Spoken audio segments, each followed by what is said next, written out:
ಆ ತಾಂಡಾದ ಜನರ ಜೀವನ ನಿಜಕ್ಕೂ ನರಕ ಯಾತನೆ. ಕುಡಿಯೋ ನೀರಿಗಾಗಿ ಪರದಾಡ್ತಾ ಇದ್ದಾರೆ. ಆದರೆ ಅಧಿಕಾರಿಗಳು ಮಾತ್ರ ಕಣ್ಮುಚ್ಚಿ ಕುಳಿತಿದ್ದಾರೆ.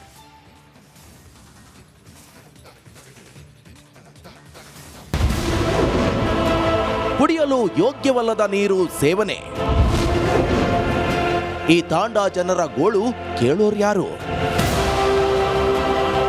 ಹೀಗೆ ಕುಡಿಯಲು ಯೋಗ್ಯವಲ್ಲದ ನೀರನ್ನೇ ಕುಡಿತಿರೋ ಬಾಲಕಿ, ಅದೇ ನೀರನ್ನ ತುಂಬಿ ಹೊತ್ತೊಯ್ಯುತ್ತಿರುವ ಮಹಿಳೆಯರು, ಮತ್ತೊಂದೆಡೆ ಕೆಟ್ಟು ನಿಂತಿರುವ ಶುದ್ಧ ಕುಡಿಯುವ ನೀರಿನ ಘಟಕ. ಹೀಗೆಲ್ಲ ದೃಶ್ಯ ಕಂಡು ಬಂದಿರುವುದು ಯಾದಗಿರಿಯ ಸುರಪುರ ತಾಲೂಕಿನ ಕೇರದಳ್ಳಿ ತಾಂಡದಲ್ಲಿ.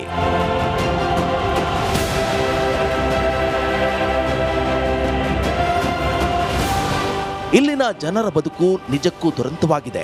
ಈ ಕೇರದಳ್ಳಿ ತಾಂಡದ ಜನರು ನಿತ್ಯ ಕುಡಿಯಲು ಯೋಗ್ಯವಲ್ಲದ ನೀರನ್ನ ಸೇವನೆ ಮಾಡಿ ಆಸ್ಪತ್ರೆ ದಾರಿಯನ್ನ ತುಳಿಯುತ್ತಿದ್ದಾರೆ. 2 ಶುದ್ಧ ಕುಡಿಯುವ ನೀರಿನ ಘಟಕ ಬಂದ್ ಆಗಿ ಸುಮಾರು 3 ತಿಂಗಳು ಕಳೆದಿದೆ. ಆದರೂ ಸಹ ಸಂಬಂಧಪಟ್ಟ ಅಧಿಕಾರಿಗಳು ದುರಸ್ತಿ ಮಾಡುವ ಗೋಜಿಗೆ ಹೋಗಿಲ್ಲ. ನಮ್ಮ ಕಿರದಳ್ಳಿ ತಾಂಡದ ನೀರಿಂದ ಸಮಸ್ಯೆ ಆಗಿತ್ತು. ಸುಮಾರು 3 ತಿಂಗಳಾಯ್ತು ರೀ. ಯಾಕಂದ್ರೆ ಎಲ್ಲ ಪಂಚಾಯತಿ, ನಮ್ಮ ಗ್ರಾಮ ಪಂಚಾಯತ್ ಸಂಬಂಧಪಟ್ಟ ಗ್ರಾಮ ಪಂಚಾಯತಿ PDO ಅವರು ಕೂಡ ಹೇಳಿದ್ರು ಕೂಡ ಏನು ಕೇರ್ ಮಾಡಲಾಗ್ಯಾರ. ನಮ್ಮ ತಾಂಡಾಗ ರೈತರುಗಳೇನು ಒಟ್ಟ ವಿಚಾರ ಮಾಡಲ್ಲ. ಒಂದು ದಿವಸ ಸರಿಯಾಗಿ ಅವ್ರ ಡ್ಯೂಟಿನೂ ಸರಿಯಾಗಿ ಬರಲಾಗಿದ್ರಿ ಪಂಚಾಯತಿಗೆ. ಅವರು ಯಾವಾಗ ಬರ್ತಾವ ಮನಸ್ಸಿಗೆ ಬರ್ತದ ಹೋಗ್ತದ್ರಿ. ಇನ್ನು ಈ ತಾಂಡದ ಜನರು ಇದೇ ನೀರು ಸೇವಿಸಿ ಕೆಲ ವರ್ಷಗಳ ಹಿಂದೆ ಅಸ್ವಸ್ಥಗೊಂಡಿದ್ದರಂತೆ. ಆ ಸಂದರ್ಭದಲ್ಲಿ ಗ್ರಾಮಕ್ಕೆ ಭೇಟಿ ನೀಡಿದ ಅಧಿಕಾರಿಗಳು ನೀರು ಪರೀಕ್ಷೆ ನಡೆಸಿದಾಗ ಕುಡಿಯಲು ಯೋಗ್ಯವಲ್ಲ ಅಂತ ವರದಿ ನೀಡಿದ್ರಂತೆ. ಇದಾದ ಬಳಿಕ ಅಂದಿನ ಸಚಿವರಾಗಿದ್ದ ಬಾಬುರಾವ್ ಚಿಂಚನಸೂರ್ ಶುದ್ಧ ಕುಡಿಯುವ ನೀರಿನ ಘಟಕ ಸ್ಥಾಪಿಸಿ ಉದ್ಘಾಟನೆ ಮಾಡಿದ್ರು. ಆದ್ರೀಗ ಇಲ್ಲಿನ ಜನರು ಮತ್ತೆ ಅದೇ ನೀರನ್ನ ಕುಡಿಯುವ ಸ್ಥಿತಿ ಬಂದಿದೆ. ಟ್ಯಾಕಿ ನೀರಿನಿಂದ ಅಡುಗೆ ಮಾಡೋದು ಕುಡಿಯೋದು ಅದೇ ಸರ್. ಅವು ಕುಡ್ತೀವಿ ಅಂದ್ರೆ ಕೆಮ್ಮು ನೆಗಡಿ ಜ್ವರ ಅವು ಆಗಕತ್ತವ ಸರ್. ನಮಗೆ ಮೊದಲು ಇವೇ ನೀರು ಕುಡಿಬೇಡ ಅಂತ ಹೇಳಿದಾರ್ರಿ. ಆದ್ರೆ ನಮಗೆ ಈಗ ಫಿಲ್ಟರ್ ನೀರು ಇಲ್ರಿ ಸರ್. ಅದಕ್ಕೆ ಇವು ಟ್ಯಾಕಿ ನೀರು ಕುಡಿಯಾಕತ್ತೀವಿ ರೀ ನಾವು. ಈಗೆಲ್ಲ ಆರಾಮ್ ತಪ್ಪಕತ್ತದ್ರಿ ಸರ್. ನಮಗೆ ಈಗ ನಾವು ಮುಂದೆ ಹೋಗ್ಬೇಕಂದ್ರೆ ನಮ್ಮಲ್ಲಿ ರೊಕ್ಕ ಇಲ್ರಿ ಸರ್. ಅದಕ್ಕೆ ನೀವು ಫಿಲ್ಟರ್ ನೀರು ನಮಗೆ ವ್ಯವಸ್ಥೆ ಮಾಡ್ಬೇಕ್ರಿ ಸರ್. ನಮಗೆ ಜನರು ಶುದ್ಧ ನೀರಿಲ್ಲದೆ ಕಲುಷಿತ ನೀರನ್ನೇ ಸೇವಿಸಿ ಆಸ್ಪತ್ರೆಯ ಹಾದಿ ಹಿಡಿಯುವಂತಾಗಿದೆ. ಅಧಿಕಾರಿಗಳು ಜನಪ್ರತಿನಿಧಿಗಳ ವಿರುದ್ಧ ಗ್ರಾಮಸ್ಥರು ಆಕ್ರೋಶವನ್ನ ವ್ಯಕ್ತಪಡಿಸಿದ್ದಾರೆ. ಇನ್ನಾದರೂ ಸಂಬಂಧಪಟ್ಟವರು ಎಚ್ಚೆತ್ತುಕೊಳ್ತಾರಾ ಕಾದು ನೋಡಬೇಕಿದೆ. ನಾಗರಾಜ ಮಗದುಮ್ಮ, ರಿಪಬ್ಲಿಕ್ ಕನ್ನಡ, ಯಾದಗಿರಿ.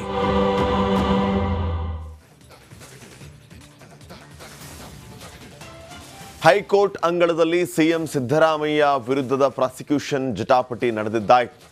ಜಡ್ಜ್ ತೀರ್ಪನ್ನ ಕಾಯ್ದಿರಿಸಿದ್ದು ಇವತ್ತು ಆ ತೀರ್ಪು ಹೊರಬೀಳಲಿಕ್ಕಿದೆ. ಆ ತೀರ್ಪಿನ ಮೇಲೆ ಎಲ್ಲರ ಕಣ್ಣು ನೆಟ್ಟಿದೆ.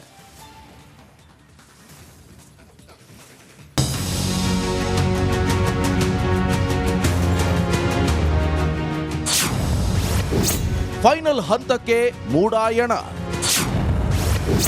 ಸಿಎಂಗೆ ಫುಲ್ ಟೆನ್ಷನ್. ಸಿಎಂ ಸಿದ್ದರಾಮಯ್ಯ ವಿರುದ್ಧದ ಪ್ರಾಸಿಕ್ಯೂಷನ್ ಜಟಾಪಟಿ ಫೈನಲ್ ಸ್ಟೇಜ್ಗೆ ಬಂದು ತಲುಪಿದೆ. ಸಿಎಂ ಪರ ವಕೀಲರು, ರಾಜ್ಯಪಾಲರ ವಕೀಲರು ಹಾಗೂ ದೂರುದಾರ ಪರ ವಕೀಲರು ತಮ್ಮ ವಾದ ಪ್ರತಿವಾದವನ್ನ ಕೋರ್ಟ್ ಮುಂದೆ ಮಂಡಿಸಿದ್ದು ಇಂದು ಫೈನಲ್ ತೀರ್ಪು ಹೊರಬೀಳಲಿದೆ.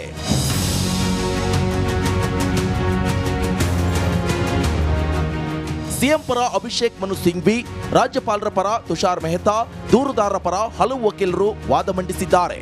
ಅದರ ಮಾಹಿತಿ ನೋಡೋದಾದ್ರೆ ಅಂತಿಮ ಹಂತಕ್ಕೆ ಮೂಡಾಯಣ. ಹೈಕೋರ್ಟ್ ಅಂಗಳದಲ್ಲಿ ಇಂದೇ ಕ್ಲೈಮ್ಯಾಕ್ಸ್. ಸ್ನೇಹಮಯಿ ಕೃಷ್ಣ ಪರ ವಾದ ಮಂಡಿಸಿದ ವಕೀಲ ರಾಘವನ್ ಸುಮಾರು 2 ಗಂಟೆಗಳ ಕಾಲ ಸುದೀರ್ಘ ವಾದವನ್ನ ಮಂಡಿಸಿದ್ದಾರೆ. ಸಿಎಂ ಪತ್ನಿಗೆ ಬಂದ ಜಮೀನಿನ ಬಗ್ಗೆ ಸವಿಸ್ತಾರವಾಗಿ ಮನವರಿಕೆ ಮಾಡಿದ್ದಾರೆ. ಸಿಎಂ ಇನ್ಸ್ಟಾಲ್ಮೆಂಟ್ ಬಗ್ಗೆ ಹೈಕೋರ್ಟ್ಗೆ ರಾಘವನ್ ಮಾಹಿತಿ ತಿಳಿಸಿದ್ದಾರೆ. ಸಿದ್ದರಾಮಯ್ಯ ಅಧಿಕಾರಾವಧಿ, ಜಮೀನಲ್ಲಾದ ಬದಲಾವಣೆ. ಈ ಸಿದ್ದರಾಮಯ್ಯ ಪ್ರಕರಣದಲ್ಲಿ 2 ಗೊಂದಲ ಇರೋದು. ಒಂದು, ಸಿದ್ದರಾಮಯ್ಯ ಭಾಮೈದನಿಗೆ ಜಮೀನು ಕೊಟ್ಟಿದ್ದು ಯಾರು? ಸಿದ್ದರಾಮಯ್ಯ ಹೇಳುವಂತೆ ಕೋರ್ಟ್ ನೀಡಿರುವ ದಾಖಲೆಯಂತೆ ಜವರ ಪುತ್ರ ದೇವರಾಜ್ನಿಂದ 3.16 ಗುಂಟೆ ಜಮೀನು ಖರೀದಿಯಾಗಿದೆ. ದೇವರಾಜ್ನಿಂದ ಜಮೀನು ಖರೀದಿಸಿದ ಮಲ್ಲಿಕಾರ್ಜುನ ಸ್ವಾಮಿ. ಅಬ್ರಹಂ ಮತ್ತು ಸ್ನೇಹಮಯಿ ಕೃಷ್ಣ ವಾದ ನಿಂಗ ಎಂಬುವರ ಜಮೀನು. ಜವರ ಎಂಬುವರ ಜಮೀನೇ ಆದ್ರೆ ಸಿದ್ದರಾಮಯ್ಯ ಸೇಫ್ ಆಗ್ತಾರೆ. ಒಂದು ಜಮೀನು ಪಕ್ಕ ಮೂಡ ಭೂಸ್ವಾಧೀನ ಮಾಡಿದ್ದು ತಪ್ಪು. ದೂರುದಾರರ ವಾದದಂತೆ ನಿಂಗನ ಜಮೀನಾದರೆ ಅದು ಅವ್ಯವಹಾರ. ಸಿದ್ದರಾಮಯ್ಯ ಆಗ ದೂರುದಾರರ ವಾದದಂತೆ ತಪ್ಪಿತಸ್ಥರಾಗ್ತಾರೆ. 14 ನಿವೇಶನ ಪಡೆದಿರುವುದು ಎಲ್ಲವೂ ಸುಳ್ಳು ದಾಖಲೆ ಎಂದಾಗುತ್ತೆ. ಹೀಗೆ ಕೋರ್ಟ್ನಲ್ಲಿ ವಾದ ಪ್ರತಿವಾದ ಮಾಡಿರುವ ಹಿರಿಯ ವಕೀಲರು ತೀರ್ಪಿಗಾಗಿ ಕಾಯುತ್ತಿದ್ದಾರೆ. ಇತ್ತ ಸಿಎಂ ಸಿದ್ದರಾಮಯ್ಯಗೆ ಆತಂಕ ಹೆಚ್ಚಾಗಿದೆ. ಏನಾಗುತ್ತೋ ಏನೋ ಅನ್ನೋ ಟೆನ್ಷನ್ನಲ್ಲಿದ್ದಾರೆ. Bureau report, republic Kannada.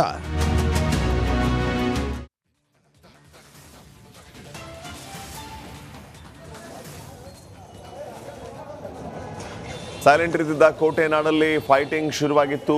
ದಡೂತಿಗಳ ಗುಂಪೊಂದು 3 ಯುವಕರ ಮೇಲೆ ಮುಗಿಬಿದ್ದಿದ್ರು, ಹಿಗ್ಗಾಮುಗ್ಗಾ ಥಳಿಸಿದ್ರು, ಫಿಲ್ಮಿ ಸ್ಟೈಲಲ್ಲಿ ಹೊಡೆದಾಡಿದ್ರು.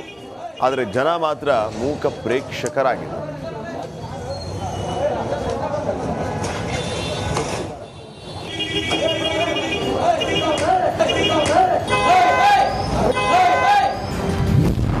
ಹಾಡಹಗಲೇ ಯುವಕರ ವಾರ್, 3 ಮೇಲೆ 8 ದಡೂತಿಗಳ ಹಲ್ಲೆ.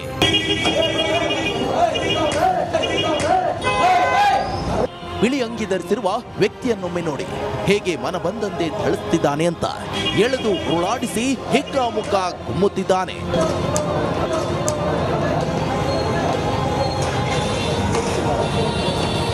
ಮತ್ತೊಂದು ಕಡೆ ಹಲ್ಲೆಗೊಳಗಾಗಿ ಬಿದ್ದಿರುವ ವ್ಯಕ್ತಿ ಇಲ್ಲೊಬ್ಬ ಆಗಲೇ ಗುದ್ದಿ ಮಲಗಿಸಿ ಬಿಟ್ಟಿದ್ದ. ಕೋಟೆನಾಡು ಚಿತ್ರದುರ್ಗ ನಗರದ ಜೆಸಿಆರ್ ಬಡಾವಣೆಯಲ್ಲಿ ಗ್ಯಾಂಗ್ ವಾರ್ ನಡೆದು ಹೋಗಿದೆ. ಹಳೆಯ ದ್ವೇಷಕ್ಕೆ 3 ಯುವಕರ ಮೇಲೆ 8 ಜನರ ತಂಡವೊಂದು ಹಲ್ಲೆ ಮಾಡಿದೆ. ರಾಕೇಶ್, ತರುಣ್, ದರ್ಶನ್ ಮೇಲೆ ಜಿಮ್ಮಿ ಆ್ಯಂಡ್ ಟೀಮ್ ಅಟ್ಯಾಕ್ ಮಾಡಿದ್ದು ಚಿತ್ರದುರ್ಗ ನಗರ ಠಾಣೆಯಲ್ಲಿ ದೂರು ದಾಖಲಾಗಿದೆ.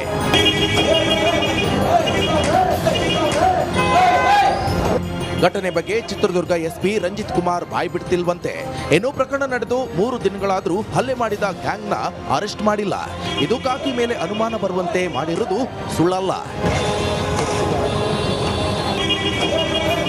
Veeresh V Challakere, republic Kannada, Chitradurga. Republic Kannada Mahasangama, ಇದು ಕನಸಿನ ಕರ್ನಾಟಕಕ್ಕಾಗಿ ದಿಗ್ಗಜರ ಸಮಾಗಮ. ಸಹಜವಾಗಿ ಜಾಸ್ತಿ ಆಗಿದೆ. ಈ ಬಗ್ಗೆ ಒಂದು ವರದಿ ನಿಮ್ಮ ಮುಂದೆ.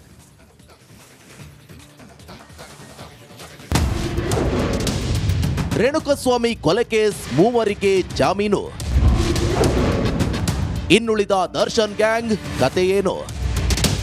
ಚಿತ್ರದುರ್ಗದ ರೇಣುಕಸ್ವಾಮಿ ಕೊಲೆ ಪ್ರಕರಣದಲ್ಲಿ 3 ಆರೋಪಿಗಳಿಗೆ ಜಾಮೀನು ಸಿಕ್ಕಿದೆ. ಆದರೆ ನಟ ದರ್ಶನ್ ಕಳೆದ ಶನಿವಾರ ಜಾಮೀನು ಅರ್ಜಿ ಹಾಕಿದ್ದು ನಿನ್ನೆ ಮೊದಲ ವಿಚಾರಣೆ ನಡೆದಿದೆ. ಸೆಪ್ಟೆಂಬರ್ 27ಕ್ಕೆ ವಿಚಾರಣೆ ಮುಂದೂಡಲಾಗಿದೆ. ಈ ಮಧ್ಯೆ ನಿನ್ನೆ ಜಾಮೀನು ಪಡೆದಿರುವ ಕೇಶವಮೂರ್ತಿ, ಕಾರ್ತಿಕ್, ನಿಖಿಲ್ಗೆ ಸಿಕ್ಕ ರೀತಿ ಜಾಮೀನು ದರ್ಶನ್ಗೂ ಸಿಗುವ ಸಾಧ್ಯತೆಗಳು ಇವೆಯೇ ಎಂಬ ಬಗ್ಗೆ ಸಾರ್ವಜನಿಕ ವಲಯದಲ್ಲಿ ಇದೀಗ ಚರ್ಚೆ ನಡೀತಾ ಇದೆ. ದರ್ಶನ್ಗೆ ಜಾಮೀನು ಸಿಗದಿರಲು ಮೂಲ ಕಾರಣ ದರ್ಶನ್, ಪವಿತ್ರ ಗೌಡ ಸೇರಿದಂತೆ ವಿವಿಧ ಮಂದಿ ಕೊಲೆ ಕೃತ್ಯದಲ್ಲಿ ನೇರವಾಗಿ ಭಾಗಿಯಾಗಿದ್ರು. ಆದರೆ ಈ 3 ಕೊಲೆ ಕೃತ್ಯದಲ್ಲಿ ನೇರವಾಗಿ ಭಾಗಿಯಾಗಿರಲಿಲ್ಲ. ಅವರಿಗೆ ಅಪರಾಧದ ತೀವ್ರತೆಯ ಬಗ್ಗೆಯೂ ಅರಿವಿರಲಿಲ್ಲ. ಕೊಲೆ ಮಾಡಿದ ಬಳಿಕ ಶವ ಸಾಗಿಸಲು ಉಳಿದ ಆರೋಪಿಗಳಿಗೆ ನೆರವಾಗಿದ್ರು.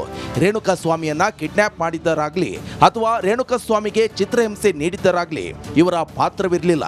ಸ್ಥಳದಲ್ಲೂ ಇರಲಿಲ್ಲ. ಕೊಲೆಯಾದ ಬಳಿಕ ಇವರು ಬಂದಿದ್ರು.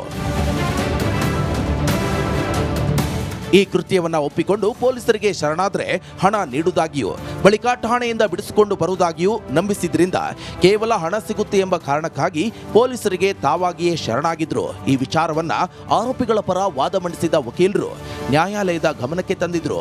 ಕೋರ್ಟ್ ಸಹ ಇದನ್ನ ಪರಿಗಣಿಸಿ ಜಾಮೀನು ನೀಡಿದೆ. ಇದೀಗ ಮುಖ್ಯ ಪ್ರಶ್ನೆ ಎದುರಾಗಿರುವುದು ದರ್ಶನ್ ಮತ್ತು ಗ್ಯಾಂಗ್ನ ಜಾಮೀನು ವಿಚಾರ. ಉಳಿದ ಅಷ್ಟು ಮಂದಿ ಆರೋಪಿಗಳು ರೇಣುಕಸ್ವಾಮಿ ಅಪಹರಣದಿಂದ ಹಿಡಿದು ಚಿತ್ರಹಿಂಸೆ ನೀಡಿ ಕೊಲೆ ಆದವರೆಗೂ ಗುರುತಿಸಿಕೊಂಡ ಆರೋಪಿಗಳಾಗಿದ್ದಾರೆ. ಹೀಗಾಗಿ ಇವರೆಲ್ಲರೂ ಕೊಲೆ ಕೃತ್ಯದಲ್ಲಿ ನೇರವಾಗಿ ಭಾಗಿಯಾಗಿರುವ ಆರೋಪ ಎದುರಿಸುತ್ತಿರುವುದರಿಂದ ಜಾಮೀನು ಪಡೆದುಕೊಳ್ಳುವುದು ಅಷ್ಟು ಸುಲಭದ ವಿಚಾರವಲ್ಲ. ಕೋರ್ಟ್ ಸಹ ಇದನ್ನ ಗಂಭೀರವಾಗಿ ಪರಿಗಣಿಸಿದ್ದು ಜಾಮೀನು ನೀಡಿದ್ದೇ ಆದಲ್ಲಿ ಪ್ರಭಾವಿಯಾಗಿರುವ ಹಿನ್ನೆಲೆಯಲ್ಲಿ ಸಾಕ್ಷ್ಯ ನಾಶಪಡಿಸುವ ಸಾಧ್ಯತೆ ಇದೆ ಎಂಬುದು ಸಹ ಕಾರಣವಾಗಿದೆ. ಈ ಎಲ್ಲ ಕಾರಣಗಳಿಗಾಗಿ ಈವರೆಗೂ ಕೋರ್ಟ್ ದರ್ಶನ್ಗಾಗ್ಲಿ ಅಥವಾ ಪವಿತ್ರ ಗೌಡಗಾಗ್ಲಿ ಅಥವಾ ಇನ್ನುಳಿದ ಅಷ್ಟು ಮಂದಿಗೆ ಜಾಮೀನು ನೀಡುವಲ್ಲಿ ವಿಳಂಬ ಆಗ್ತಾ ಇದೆ. ದರ್ಶನ್ ಸೆಪ್ಟೆಂಬರ್ 27ರಂದು ವಿಚಾರಣೆ ನಡೆದರೆ ಪವಿತ್ರ ಗೌಡ ಜಾಮೀನು ಅರ್ಜಿ ವಿಚಾರಣೆ ಸೆಪ್ಟೆಂಬರ್ 25ರಂದು ನಡೆಯಲಿದೆ. Bureau report, republic Kannada.